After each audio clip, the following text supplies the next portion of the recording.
कागलमधील झालेल्या नगरपालिका निवडणुकीत राष्ट्रवादी आणि शाहू आघाडी यांनी नगराध्यक्षपदासह सर्व 23 जागांवर ऐतिहासिक विजय मिळवला होता।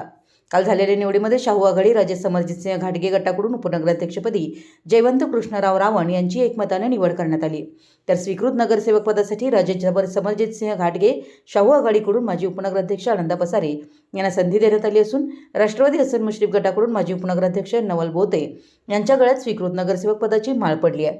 कागल नगरपालिका निवडणुकीत नगराध्यक्ष राष्ट्रवादी गटाचा असून सविता प्रताप उर्फ भैया माने या विजयी झाल्या आहेत, तर उपनगराध्यक्षपद राजे समरजितसिंह घाटगे गटाकडे देण्यात आले। यावर जयवंत रावण यांना संधी मिळाली असून दोन्ही स्वीकृत नगरसेवक पदे देखील निवडी पार पडल्या। राष्ट्रवादीकडून नूतन नगरसेवक सतीश घाटगे यांची गटनेतेपदी निवड करण्यात आली, तर शाहू आघाडीकडून दीपक मगर यांची गटनेतेपदी निवड करण्यात आली। निवडीनंतर नूतन उपनगराध्यक्ष नगरसेवक यांच्या समर्थकांकडून जल्लोष करण्यात आला। मराठी एस न्यूजसाठी कागलहून प्रशांत दळवी।